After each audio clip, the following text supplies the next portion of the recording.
beginning, when God created the heavens and the earth was nothingness. Terrified of darkness, God said, "Let there be light." And there was light. And astounded by the power of his raw will, God made waters and sky, and he thought of trees and fruit, and there was everything, and there was morning the third day. It was on this day that God learned that there was such a thing as too much light. The life he had created was beautiful only in its newness and rarity, and so, though it hurt him terribly to be in darkness again, he created night, though now a paler night, with a glowing orb he called the moon, and all its wild silver disciples called stars. When it was day again, God discovered the fantastic possibility of motion.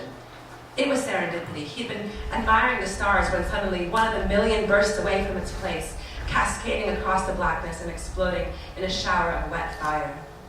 Delighted, God was inspired to make birds, thousands of birds to mimic that shooting star.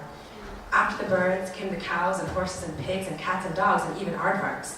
He sent them upon their worlds of grass and desert, and he loved them.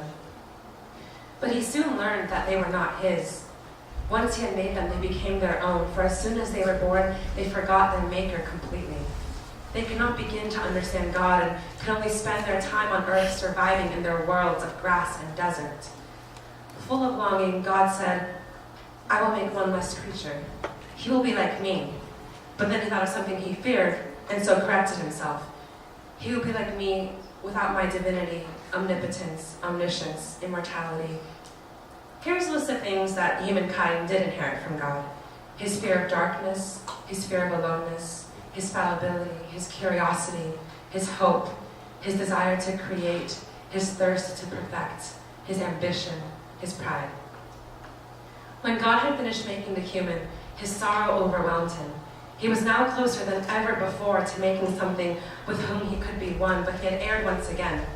Somehow in the process, perhaps in making the distinctions between God and man, he had made a creature that wanted God but did not understand him.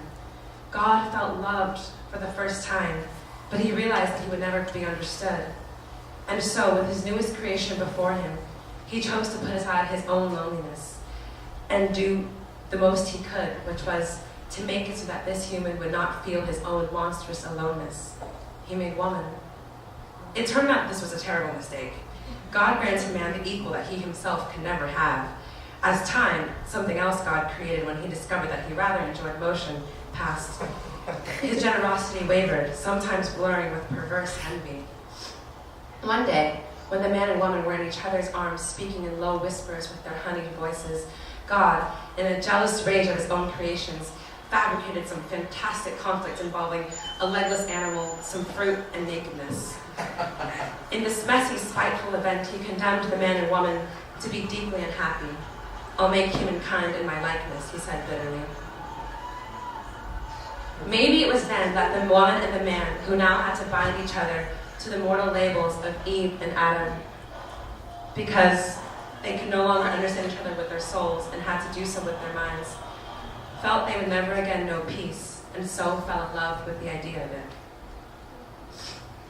Okay. I'm going to skip ahead. Spices, gold, Jerusalem, oil, sex. These were a few of the things that drove men thirsty and blind with greed and power.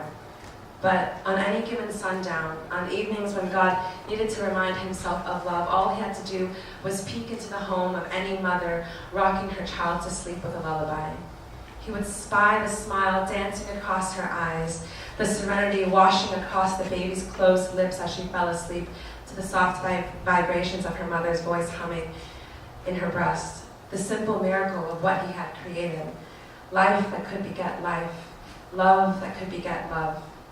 There were times, too, when God caught wind of a boy falling in love with someone, another boy or a girl, and still being innocent enough not to want to touch her, not to want to own her, but only to cherish her and pray that she knew how perfect she was, how miraculous.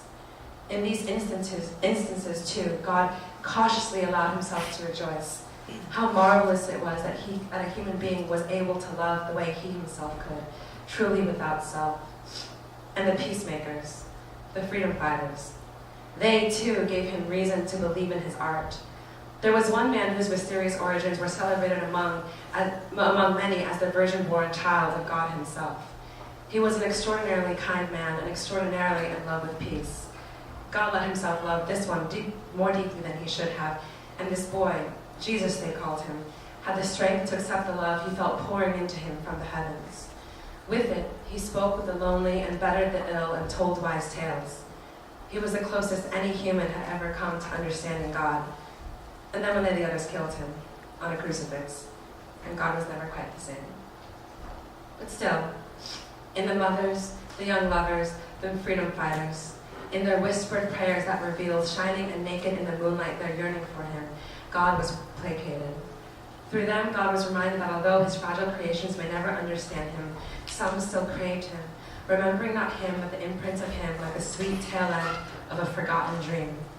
To these souls and to these alone, God granted, if just for a moment, that long, elusive peace, which they had so fallen in love with the minute they were thrust from the womb and into this garish light of day, wailing for him. In a village somewhere, a mother finishes whispering prayers over her baby and returns to bed, where just as she is drifting off to sleep, she feels a warmth enveloping her, beginning at her forehead as though someone has just laid a gentle kiss upon it, and radiating down toward her fingertips, toward her chest where it glows hot like a flame. She won't tell anyone, but in the morning she will swear she heard a voice in her ear, so familiar somehow, saying simply, "I am here."